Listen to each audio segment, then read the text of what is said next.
Los Originales Community Health Worker Radio.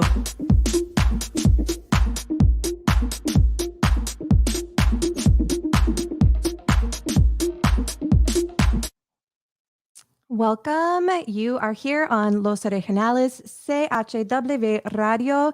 Today we have an extremely special guest. We have Dr. Dawn Sodora, a professor at the Center for Global Infectious Disease Research, also of Seattle Children's. And today we're going to be talking about COVID-19 vaccine myths. I'm sure you've been seeing these online. You've probably seen them out in the wild, just talking to people out in the community. You probably have some family members sending you some annoying emails or making some annoying Facebook posts with these vaccine myths. And we want to talk about what's the truth of the situation and kind of what's circulating now, because these myths also kind of adapt and change over time. So what's getting to be kind of popular these days? Very excited for that. And first, we want to let you know, speaking of vaccines, we have a fantastic program where we are partnered with Uber. If you need free transportation to your vaccine site and also back home from your vaccine site, we have you covered. All you have to do is send a text message or call. You can speak with Jacqueline, 206-291-2599. That's open to everybody. Jacqueline speaks English as well. So English and Spanish, you can text 206-291-2599 to get set up with your free ride to and from your vaccination. You can't get any better than that. So we are here with Community Health Worker Coalition for Migrants and Refugees. We are a coalition of community health workers. Those are people who do health education out in the community, and also we help people get connected to resources. And that's exactly what we're doing here today with Dawn, who I am going to bring on. Hey, Dawn, thank you for being here. Hi.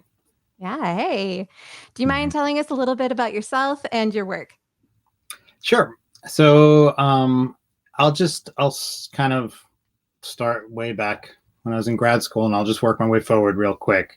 So my interest has always been in understanding vaccines and viruses and microbes. So in grad school, I was at University of Pennsylvania, where I was studying herpes simplex virus and understanding the different parts of the virus and how that could make a better vaccine. And then that's when the AIDS epidemic was really kicking in. So I started getting involved with HIV-related research at Stanford, Rockefeller University, and then finally I took an assistant professor position at the University of Texas Southwestern Medical Center in Dallas, Texas. And my interest really started to be about how HIV could transmit from one host to another, one person to another, and what we could learn about these earliest events that could help us to make a better vaccine. Vaccines, of course, with HIV have been super difficult. We have little bits of information, of positive information, and a lot of information showing that these things, the different ones that don't work. I've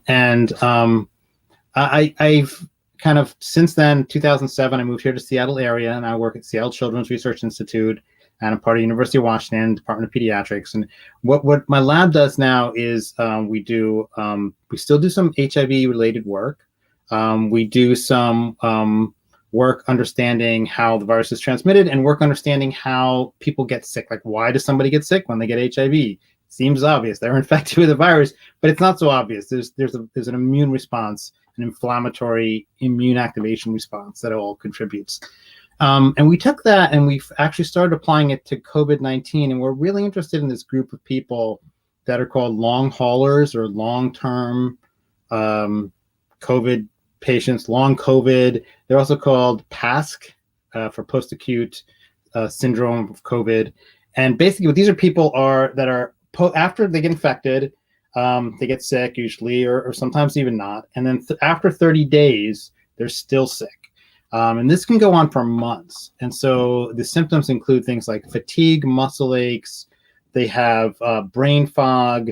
They have various issues, myocardial issues, so heart issues. There's some coagulative issues, breathing issues. And these are all persistent, kind of long-term things. And we think that some of the things we've done in the HIV sphere actually can be applied now to this long COVID cohort.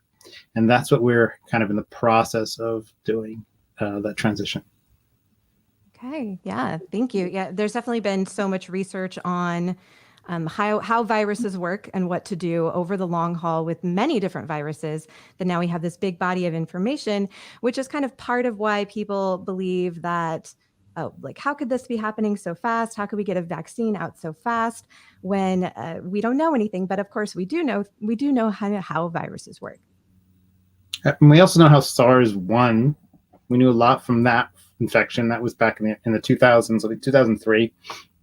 And then we had another coronavirus called MERS, and we learned about that in like 2008, I think, or 2011, in that realm. So we've had these other infections that have gone sort of endemic, but never went pandemic. And we learned from those, and we started making vaccines to those.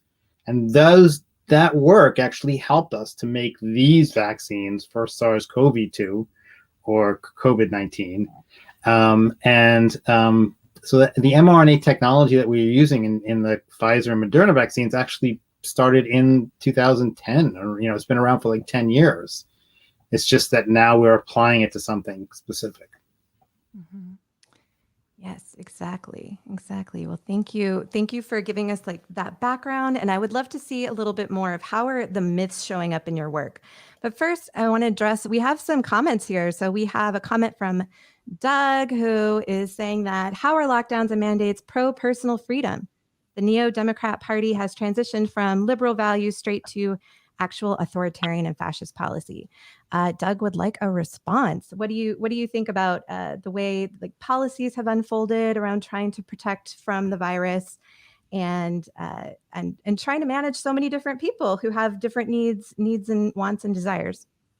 Yeah, so I mean, I'm not a politician. I have no conflict of interest with regard to being part of the Democratic Party or Pfizer or Moderna or anything. So I'm not sure what exactly his question is. It seems like a bunch of different talking points, honestly, Doug. I'm sorry. What we're trying to do is we're trying to get a vaccine that can protect people, to as many people as possible. And I'll talk a little bit at the end about what I think is going to happen if we don't get enough people vaccinated. But all I could say is, from my point of view, and from all these years, I've been 1986. I started doing this 1985. I started doing this research. I'm seeing vaccines that are effective and working. I'm seeing side effects that are minimal. Absolutely minimal. I mean, you're getting more side effects from antibiotics than you are from these vaccines. And I'm not concerned about rolling out these vaccines to people. I'm seeing there's benefits, and we can talk about some of the benefits and issues later on as we kind of go through the different questions.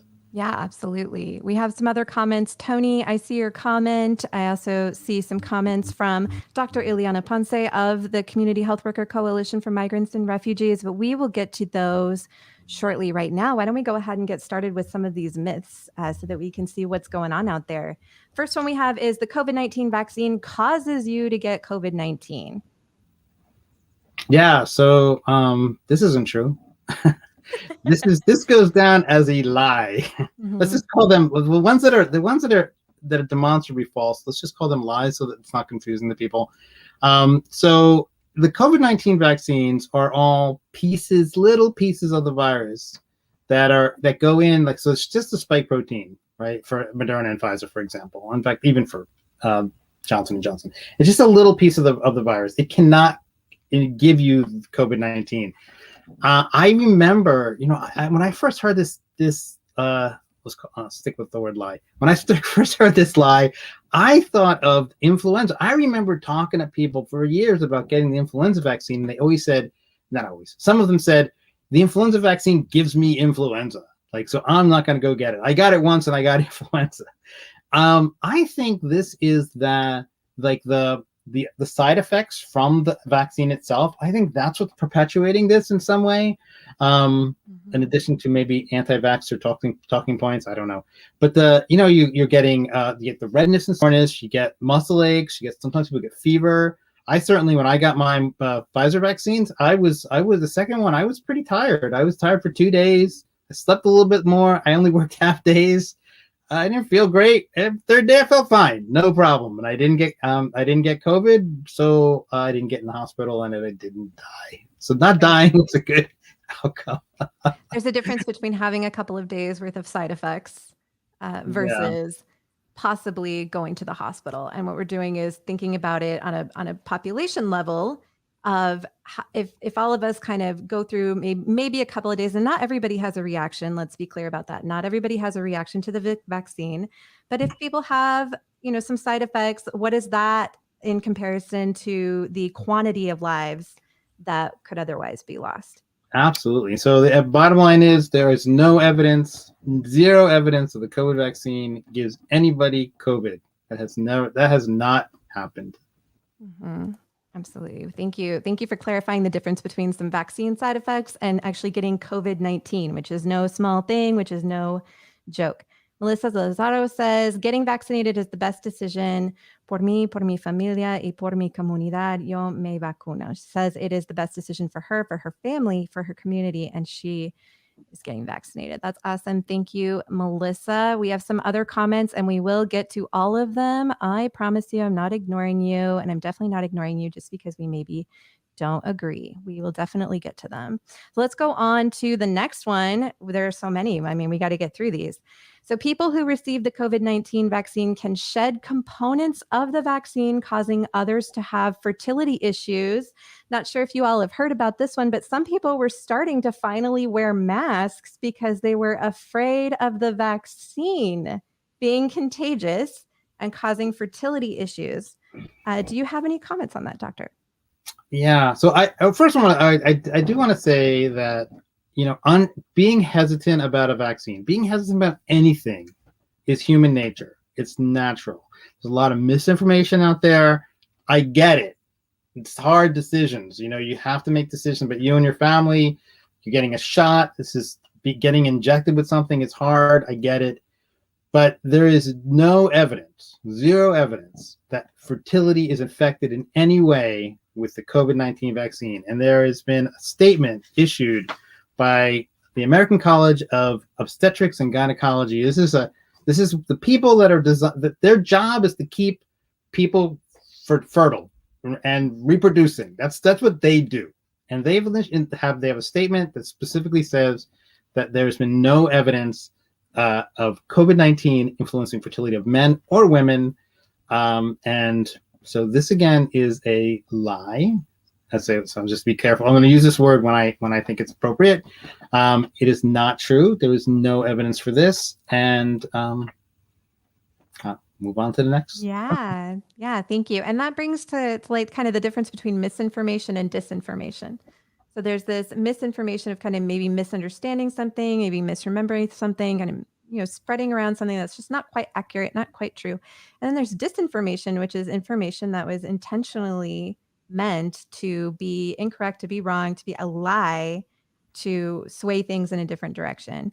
And that's very important to understand that both things are going on. Absolutely. Great. Myth or lie number 3. It isn't safe to get the COVID-19 vaccine if you are pregnant. Do you have any comments? Yes. Actually, there's a study. So there's this is not true. It is safe if you're pregnant to get the COVID-19 vaccine. So this is another lie. But there's this actual studies showing that women that get COVID when they're pregnant, they have various issues, including getting COVID, not the vaccine, getting the COVID infection of the virus, increased risk of severe illness, increased rate of preterm birth. They might have an increased risk of adverse effects during pregnancy. So there's clear issues if you get this virus while you're pregnant. Getting vaccinated will prevent those things. This has been shown.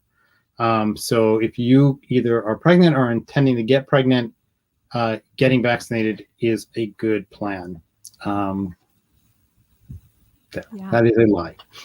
Yeah, absolutely. It's kind of part of keeping yourself safe and keeping the baby safe, keeping everybody safe during this important time. Yeah. This one is a little bit harder to understand how and why this got so much traction. But the COVID-19 vaccine magnetizes you. Myth number 4. Yeah. So let's talk about and the anti-vax movement a little bit for this one. Anti-vax movement has been around for years. It got a lot. It started in the 80s and 90s, I believe. There's people that have been doing this and pushing these kind of conspiratorial lies, disinformation. They're charlatans. They do this for money. There's 12 of them in particular. I'm not going to name them. I don't want any publicity for them.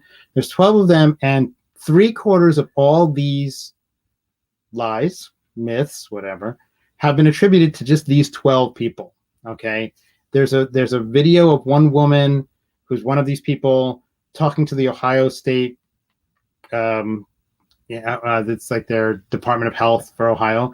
And she makes up the magnetism thing. I mean, I don't know if she makes it up on the spot. And she basically says something like, you've all seen videos of, people with coins stuck to them and spoons and, and this is the thing that we used to do as kids. We used to stick stuff to us like coins because your skin has, there's oils and surface tension and you can get things to stick to you. This is not true. And then they went from that, they used that as a way to go to that 5G, like people are trying to track you thing. Mm-hmm. If the government wanted to track you, they just follow your phone. Okay. We all carry a tracking device with us, or most of us. We are very well tracked. Every time you go on the internet, there's an internet, you have this little address associated with your computer. They know every website you've been to. The government, every time you use a credit card, they know where you've been. They are tracking you. If you can go off the grid, that's fine. But if you're not off the grid, they are tracking you already. They have no reason to spend how many millions or billions of dollars it would take to track people with some silly vaccine. These are vaccines. They're giving them to you so you stay alive, so that they get good credit. They want to get credit for being good politicians and healthcare people and saving people's lives. That's why they're giving them to you. That's it. Simple. So that is a lie. That is a lie. No magnetism. And determined to be a lie. All right. Thank you so much. Let's go to this next one. Myth number 5. If you've had COVID-19, you don't need to get vaccinated. Why is this a myth? So there was the herd immunity argument going around, which I thought was really interesting during COVID because there was so much disbelief in herd immunity and the whole concept of herd immunity until COVID came around. And then all of a sudden, folks who were anti-vax were promoting like herd immunity, but through this natural immunity. Can you talk a little bit about that? Yeah, sure. So there's actually there's a recent paper. So this is a good question, right? So if you have COVID, if you have a viral infection, does that viral infection make you give you a better immune response, right, than a vaccine? And if you remember the chicken pox, remember they used to have chicken pox parties where they try to get the kids get infected. And then, so, there's this idea that this natural infection is a good thing. But chickenpox also can kill children, but it's very rare. COVID is much more deadly than that. And it's just something that you don't want to be messing with, right? So there's a recent paper that shows that people that were COVID infected and then got the vaccine, you can see, I believe it's a 500-fold increase in the level of antibodies after just one vaccination of Moderna or Pfizer. I can't remember which. So this is actually a group out of, I know these people. They're here in Seattle, Washington. They're working out of the Fred Hutch. Good group. They do excellent work. So it's basically that, if you've been infected, you do have some antibodies. If you get vaccinated, and they will have some protection, but you can get much more protection with even just one dose of virus. So one dose of vaccine. I'm so sorry. One dose of vaccine will get you much more protection. And also there's been pretty good evidence that the vaccine can prevent against multiple variants. So you think about the Delta variant that's new and we're all worried about. The vaccines protect against that. It's not clear that your natural infection is going to protect against that. So final word, quick final word.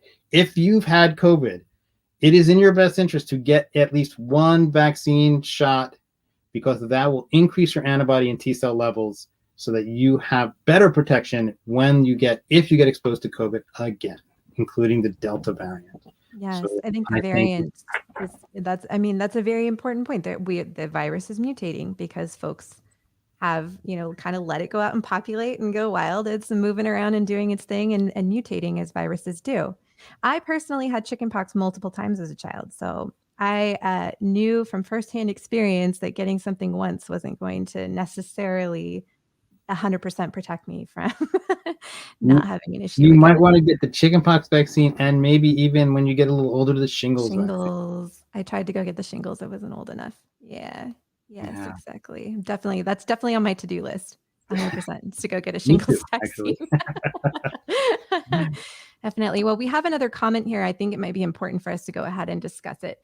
Tony says over 9,000 deaths caused by the COVID vaccines, according to VAERS. Do you have any comments on folks who share this? I see this a lot in just anything that's related to vaccines online. A comment like this will pop up where there'll be, what is the death toll on VAERS for the vaccine? That comes up a lot. I'm sure other people have seen it as well. Yeah, I mean, oftentimes if you go to that, I just referenced this woman, I'm not going to mention, at the Ohio Health whatever, and she actually quotes VA. It's Vaccine Adverse Effects Reporting system.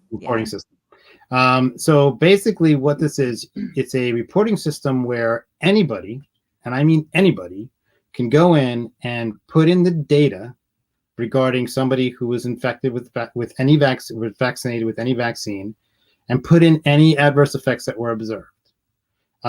So even if medical doctors are doing it as well, but it's only because the whole part of the system, the point of the system is to kind of catch everything. So imagine that you wanted to have a way to see everything that could possibly be happening. You don't know which is associated with the vaccine.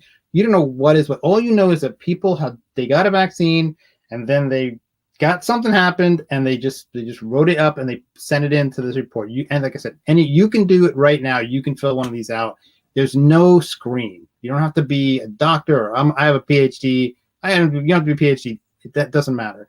So the fact that there's 9,000 deaths just means that people were vaccinated and then they died. And somebody associated with that, felt that the two things were happening close enough together that they should report it to VAERS. Mm-hmm. That's what happened. Now, it's up to the health company, the health officials, either at the state or federal level, to then go into that database and mine it for information and find things that are indeed something that might be linking so that they can warn people. And that's their job. So this is a screening tool so that everything can kind of sit somewhere that they can go in and they can look. Right. So do not conflate the information there with a link between these two things. There's no reason to do that. And you're actually misinterpreting the purpose of the VAERS system. Yes. Mm-hmm. I think it's important to say that anybody can do it, because I have found, in my travels on the internet, that some anti-vaxxer folks are very serious, and in their approach, and some of them will do anything. They will do anything against vaccines. They're almost very soldier-like in their mentality against it. And I often wonder, how much are folks participating in that system themselves, or, writing up anything? I'm not sure. I'll just add to that. They make a lot of money. This one woman, who I'm not mentioning her name, she makes over $2 million a year at a anti-vaxxer boot camp. Wow. So it's in her best interest to promote these conspiracy theories. She may believe them. I don't know. But I don't know what she believes and what she's just trying to make money. I don't know her. But it's in her best interest to promote these conspiracy theories, because that gets more people into her boot camp, which gives her more money. Mm-hmm. So you have to worry about, I have no conflict of interest here. I don't own any stock in any of these companies. I have no reason to talk to you people. I have nothing, I'm not trying to sell anything. I'm just a scientist that's been doing work for, I don't even know how many years, a long time, that has thoughts about these different things. That's it. Take it or leave it. It's up to you. I don't, I'm not pushing anything here. We're not paying him either. So there's I get doing nothing. this for free to be here with us, to spread some good information. Starbucks gift card would be nice, Kathleen, if you want to send something. I'm just saying. We'll see. Yeah, we'll see. I don't want to sway you. I don't want there to be a conflict of interest, trying to keep this pure, very pure. Well, let's check out what our next myth is. We still got a few to go. There's so many of them. It's amazing. Let's see. This one, the COVID-19 vaccine alters your DNA. What do we have to say about that? It does not do that. That is a lie. All right. So, no, it does not. I don't know. It's like I don't want to spend too much time on each one of these. I don't know how many you have. So or how many people are writing in. So the basically the way the enzymes in your body work is that you have this kind of library of information. That's your DNA. It's transmitted to what you might consider is a book in that library, or the librarian with a book. That's your mRNA, and that takes that information and it brings it out of the nucleus to the outside of your cell, where you make proteins, and those are like the workers. The proteins are actually the things that are, going, like you're going to hear spike protein on the. That's what you're trying to make, because when you make that, your body sees the spike protein, and then your B cells and T cells says, "Oh, we got to make a response to that." And then later on, when you see COVID-19, you're like, "Hey, we've already seen this before. Where B cells and T cells were ready to go." And so that's kind of how your body works. What we're doing, and if you think about this, talk about Pfizer and Moderna for a second. It's easier to what most people are getting. So you're giving people the mRNA. You're giving them the book or the librarian or whatever the analogy of this analogy would go. And then they would take it and make the workers, which are the proteins. Right? You're not there's no way for your body to convert that to DNA. There's no way to integrate this into your cells. I just want to say that if you get COVID-19, the vax virus, that virus comes in with a full. So remember, the mRNA is just coding for spike protein, nothing else. Right? So there's no way to get the virus. But if you get COVID, that virus comes in. It's got mRNA. It's going to infect millions of your cells, and then you can theoretically actually, imagine lots and lots of cells with all this mRNA. Again, it's not going to integrate in your DNA. But the point is that if you really were worried about your cells getting some nucleic acid, you want these vaccines, because the mRNA goes in your arm, lasts just a few days, and then it's gone. Okay, and then you make your proteins, your body gets ready, boom, immune response, done. So yeah, prevent the mRNA of that COVID-19 virus from getting into you by using a vaccine. That's what I would say if you're worried about DNA.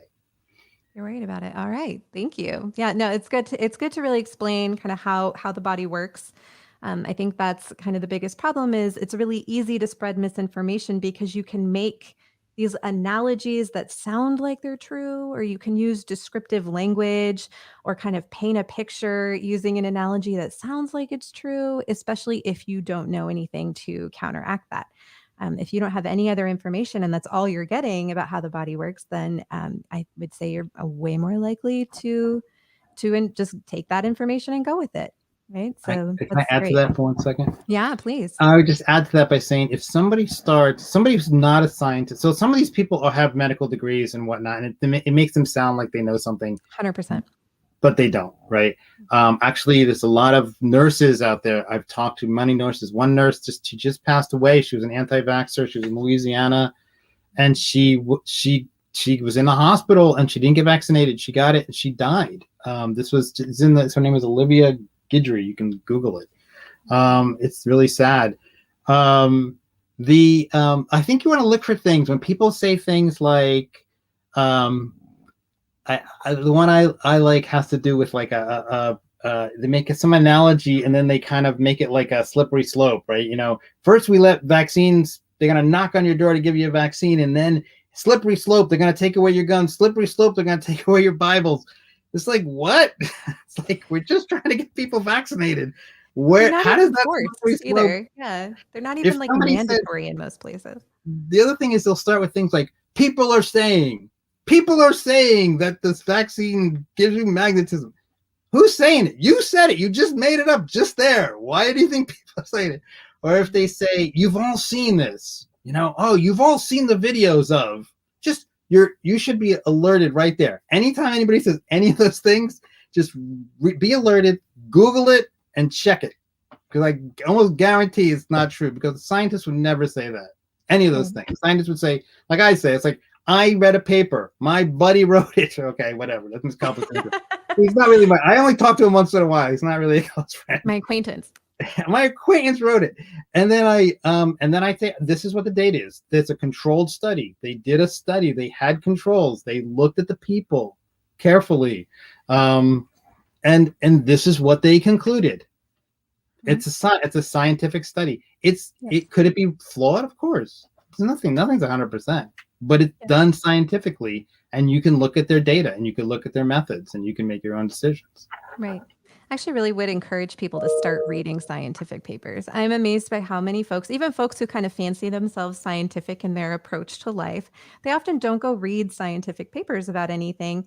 And while not all scientific papers are free, which, that's an access issue, there are plenty that are.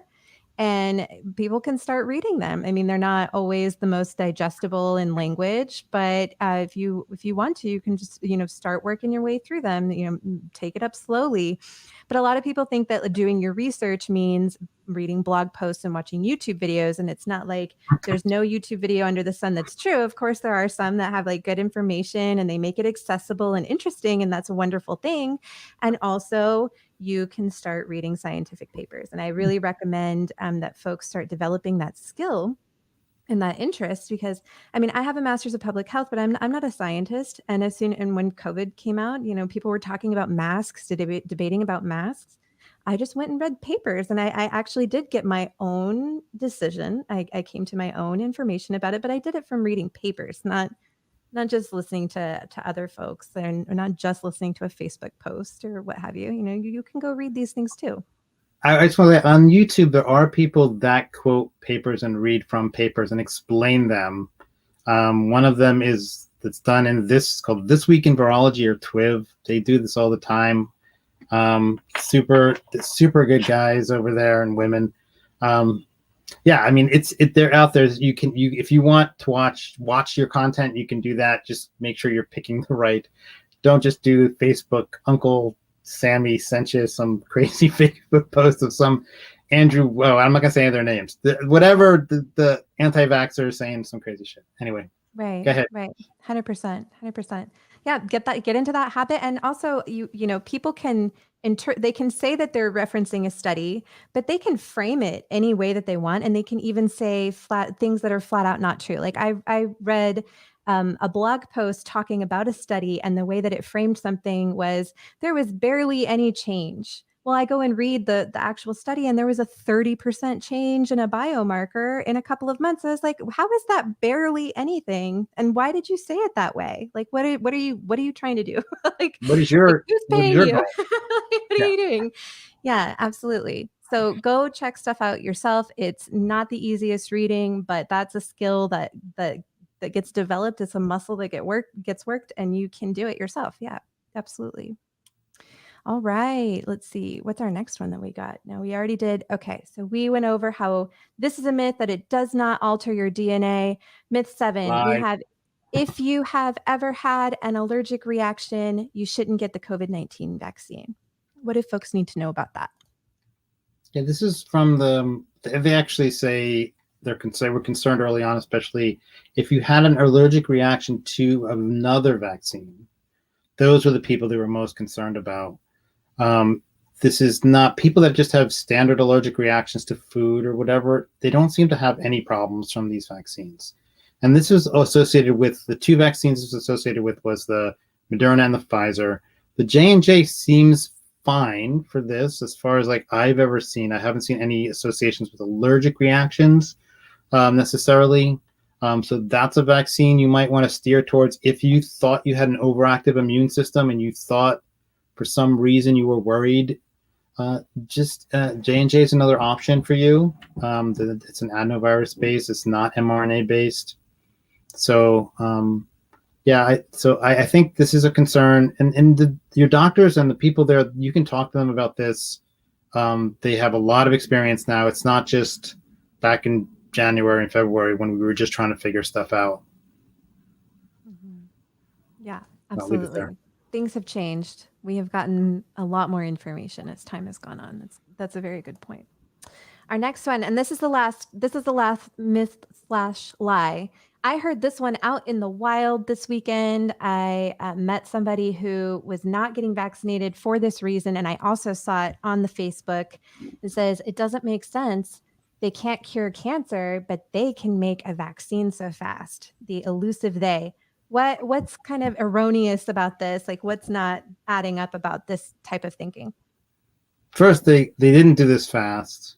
The mRNA technology started in 2009, 2010, and it's been developing. They've had it. They were trying to develop it for some SARS-1. That was one of the things they were shooting for. So they've been looking at it as a coronavirus-based vaccine delivery system for 10 years, and so they were ready to go when this pandemic hit. So it's not been done fast. It's been done carefully. The studies have been done. There's tens of thousands of people in these trials that they did.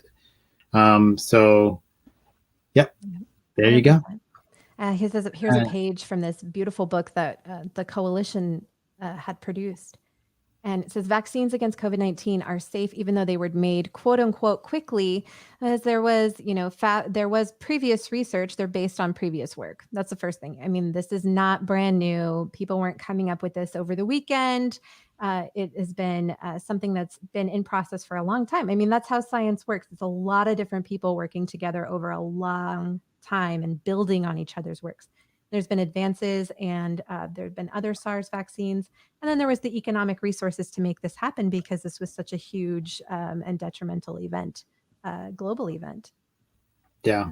And as far as the cancer thing, so I think at this point, I mean, I know multiple people that had cancer and survived. So there are some cancers, of course, that we don't have cures for, but there are lots that we do have cures for. So this comment is just confusing to me on every level. So, why not say doctors have cured some cancers and they can repair broken bones, and they have, if your heart is bad, and they can give you anti-cholesterol meds that help you stay alive longer. They can fix broken bones. They can do all these amazing things. So they can do all these things, whatever MDs and PhDs, they have done all these things, all these good things. So you should listen to them with regard to this vaccine. They're telling you it's safe. They're telling you it's effective. They've done all these other things that are good. Just listen to them. Simple. Flip it around. Yeah. Just go ahead and listen. And also, like I said, you can be doing your own research, but if your own research is just blog posts and Facebook posts and things like that, you might be getting led astray. So you might want to start developing the practice of reading scientific papers for yourself and learning how to interpret them and learning what a p-value is. And you can do all that. And it's a good skill to know. Yeah. Right? I mean, it's I wonder if there's anybody out there who's actually ever tried to explain to people how to kind of look at papers critically, and just because there's ways of just kind of reading introductions and discussions, looking at figures, and just kind of getting a sense for a paper and what they're saying, without having to understand all their methodologies and things. It's not. It is definitely information that you can get. Of course, some of the papers. I work in a lab. I do these experiments, so I understand how to do some of these things, like firsthand, which makes it easier for me to read a paper, right? So I understand that issue as well. Right. Like they not understanding everything that's going on behind it. So it seems overwhelming. I mean, if you've never read one and you don't understand any of it, I mean, it does seem overwhelming. And I think that's something that could be changed kind of at the systemic level of how are papers produced? Like what is maybe a simpler interpretation or some like short notes or something on how to read this thing It's a good idea. in a way that makes sense. But speaking of systemic changes, I wanted to ask you about that. So what could be done at a systematic level to stop the spread of information? You and I were talking about South Dakota and Vermont, and we had a couple charts here that we wanted to take a look at. So we had new confirmed COVID-19 cases in South Dakota versus Vermont. Yeah. This is just showing that the two similarly, even though they have similar levels of population, this is showing that over time, they actually have very similar numbers of cases. This is starting in, I'm looking at the bottom. I'm not sure what the timing it starts in is. May of May? 2021 this year. Yeah. And you can see it going down, and they're both going down at the same rate. And I think if you have the second graph, it tells the whole story. Let's take a look at this. Yeah. So here what you're seeing is that the two, so they both, I told you there's some, when you get COVID infected, you do have some protection, right? It's not as strong as a vaccine. But here you can see that Vermont basically gets, the way it gets to low levels of infected people per day, which is the previous graph, is by vaccinating people. They have one of the highest vaccination rates in the country, and they only have very few numbers of cumulative deaths, and that's what you're looking at here over time. And South Dakota, on the other hand, they are not vaccinating their people. They are getting, they're actually had lots and lots of COVID cases, and what you're seeing is cumulative deaths over time, and you can see so many of these people have been infected, and so many of these people have died in the state. This is a tale of two states, one in which is vaccinating its people, Vermont, one of which is not vaccinating its people at a high rate, South Dakota. And you can see either, so basically your choices are lots of people die or lots of people live from COVID. Those are your choices as a state or as a group of people. And the difference is whether you get vaccinated or not. And that's the story. And that's the story we're seeing across the country right now in different states. And that was the language from the politicians too. So part of this tale of two states was how the politicians of the states were framing this from the beginning. So South Dakota all along had been framing it as, like, we're going to do this herd immunity, natural immunity thing. And Vermont was always saying, stay away from the virus, do what you need to avoid it entirely until you can get vaccinated. And so we had this tale of two messages also, right? Yeah. And that's kind of the point, is this messaging is coming from leaders that have a huge microphones and huge sway and huge power. And they think that they're, by appealing to their base, they have an anti-vaxxer base, they think that they're going to get elected more easily than if they don't. And that's just sad. Well, what's so ironic about a lot of this is in the anti-vaxxer movement, a lot of it is, they're just trying to get you to take a vaccine because they make money, like Big Pharma makes money off of this. And it's these powerful people who are making money. And then the irony of it is the leaders in the anti-vaxxer movements, that's what they're doing. And that's what's happening in their community, as that the powerful and people who are interested in making money are putting people at risk. One side, you have the pharma company spending all this time and energy and money to develop this vaccine to keep people alive. And the other side, you have these people that get up and make up stuff,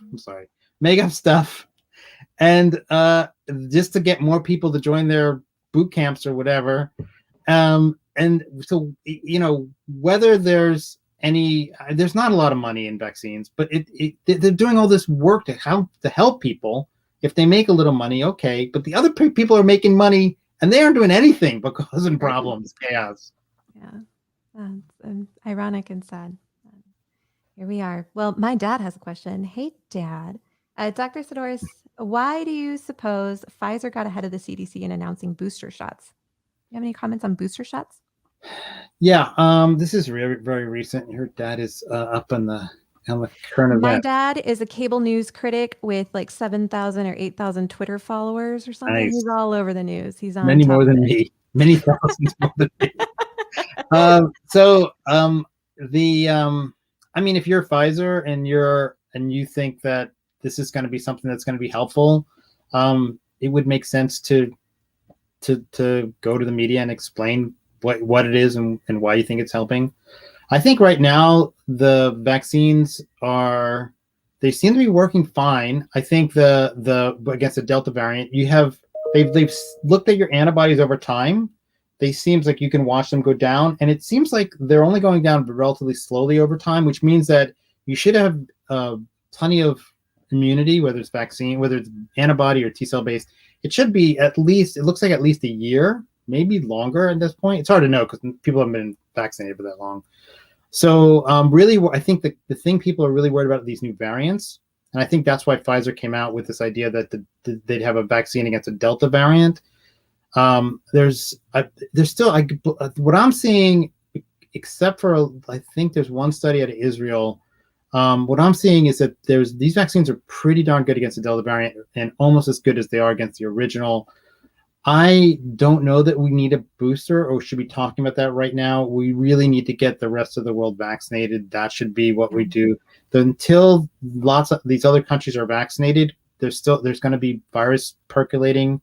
The virus is evolving. It's not smart. It just changes randomly, and every once in a while it changes in a way that allows it to infect another host a little bit better, and that's the Delta variant, right? And so you worry that if enough virus is percolating in enough people that eventually you're going to get a breakthrough, and that one's not going to be the vaccine might not protect you against a future Omega whatever variant, and so that's what I'm worried about. So I think the effort should be on vaccinating as many countries and as many people in many countries as possible. 100%. I agree. I think vaccine access is a huge issue right now, and it's interesting that here we're already talking about our booster shots when so many people need to get their first shot. There's that first jab. Yeah. Thank you for that. Let's see. Dr. Ileana Ponce says, what message do you like to send people who do not believe in vaccines as a virologist? Is there a closing message that you'd like to depart with for the people who maybe are struggling to believe or who are hesitant or believing opposite things that are not true? Yeah, I mean, I sympathize with you people. I mean, so this is hard stuff, right? So you're getting all this mixed messaging from all these different people. It's on social media. You're getting it from people that or people that whatever, you're coming across it, and it's makes these decisions super hard. And I get it.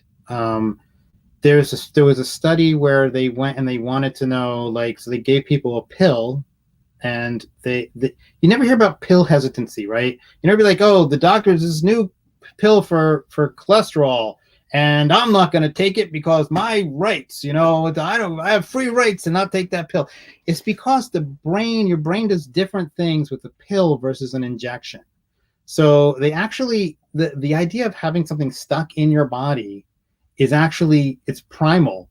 We were always afraid of knives since probably we were in caves. Getting stabbed with a knife probably meant you were going to die, right? So getting cut was a terrible thing. So the needle going in your body, it's like this primal fear, and that's part of what's triggering some of these things. And I get it. I feel for you. Here's the thing, these vaccines are effective. They are really safe. I mean, there are some side effects. There are things that are going to happen. Of course, there's millions of people being vaccinated, but they're not associated with anything more than anything else, any antibiotic or any, the pill for your cholesterol. This is the same level of risk. Okay. The thing here is you're going to prevent yourself from getting infected with a really serious virus that could kill you. I talked about long COVID in the beginning, or PASC it's called now. So it's not just you might die. There are athletes that were infected that have shortness of breath. They have fatigue, brain fog. There are not just athletes, just normal people. Here we go. This is, yeah. Getting vaccinated helps protect from severe COVID-19. So you're avoiding going to intensive care unit, avoiding death, getting seriously ill, or having these long-term health effects, having long COVID. Yeah, I mean, these are all different options. So it's not like, oh, I'm either going to get better or I'm going to die. No, there's a whole bunch of stuff in between. Mm-hmm. You do not want this virus. I've studied viruses my whole life, since I was 22 or whatever, and I can tell you that this is terrible, right? So we have vaccines; they work. I would strongly recommend, as somebody who's been studying this stuff, and I looked over the data, I strongly recommend people take this. This is there's your white blood cells. Look at them; they're little army men. See, I did the workers. This is they're kind of like workers here. They're working in the military, but they're still workers. Yeah. So yeah, I mean, so yeah, I recommend you get this as a virologist, as a vaccinologist, as a scientist. Yep, 100%. I agree. And here is something recently posted in the CDC. CDC COVID-19 study shows mRNA vaccines reduce risk of infection by 91% for fully vaccinated people. That's some of the more recent research. There's a new study. Did I send this to you? I can't. There's a brand new study. They looked at people that were I have all the numbers here. I don't want to bore everybody. I'll just give you there's a lot of people they looked at, right? So they wanted to know the initial vaccine study was, we give you a vaccine, do you get sick? That's what the study was, right? The initial one they started in the summertime, right? We had the data back in November, and we started vaccinating people in December. We give you a vaccine, this group, there's tens of thousands in this group, tens of thousands in this group. Do you get sick after, over time? Do you get COVID? Do you get sick? And the illness was the endpoint, but they never really addressed the question, do you get infected? So can the vaccine prevent you from getting infected? So there's papers now, and there's one paper, I'm looking at all the data here. I'm just going to read it off really quickly. I know you're trying to close. So they had unvaccinated people, 796. They had people with one dose of vaccine, 636 of them. And they had vaccinated people, 2 doses, 2,543. Okay. So they had people, these were all healthcare workers that could potentially get infected. This was between December 2020 and April 2021. Okay. They looked at how many people became COVID. They just checked them every week for virus, right? Swabs, no swabs. So if you were unvaccinated, 20% of the people became infected. If you had one dose, it went down to 1.7%. Wow. Right? If you had 2 doses of vaccine, your chance of getting infected, just infected, not sick, just infected, 0.2%. Wow. But here's now clear evidence that vaccination keeps you from getting infected, period. And of course, it also keeps you from getting sick because you're not getting infected. Right. Which is important for not carrying it around. And then there's also the chance of transmitting it to other people also, and the viral load that you have for transmitting it to other people. So kind of all these reductions across all of the different planes of how a virus is hurting people and spreading around, you're reducing in all of the different ways that it's a problem, to like get rid of this issue that we've been dealing with for the last year and a half. It's been a rough year and a half. I hope folks go get vaccinated and we can kind of get back to living our lives without so much stress and worry and fear and death and trauma and all this sadness in our families and our communities. I think it's very important. It's going to reduce anxiety by many, many fold. 100%. Yeah. Well, thank you so much for being here with us. No problem. I'm going to go ahead and wrap us up and let everybody know that we have a program that'll help you go get vaccinated. How about that? You can contact us. We are giving you an Uber ride to and from the vaccination site. So you can contact Jacqueline at 206-291-2599. Again, that's 206-291-2599. She speaks English and Spanish. So contact her, call or text, and you can get a free ride to and from your vaccination site. Definitely take advantage of that. Make sure that you follow us on all of our channels. We're even on Alexa. All you have to do is tell Alexa to open Los Originales CHW Radio, and it will open. We are also on Facebook as Community Health Worker Coalition for Migrants and Refugees, and YouTube as CHW Coalition for Migrants and Refugees. Check out our website at chwcoalition.org. We want to thank our sponsors for this interview, for this chance to talk to Dr. Sodora. Thank you so much. They want to help the community. They want to get information out, good information and not misinformation. And we were able to do that with you today. So thank you so much for being here. We really appreciate you.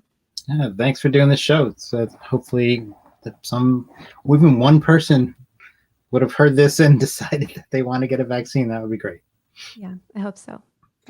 And I hope also that folks got the opportunity to at least kind of hear some of the other side and some of the good information, and that might help them have higher quality discussions with people instead of maybe just being frustrated or irritated with folks. Maybe they can start doing a little bit more of education. Like that's what community health work is all about, is understanding stuff well enough yourself that you are then having these high quality conversations with people in your community in a way that is respectful and, correct. Like you're having correct information.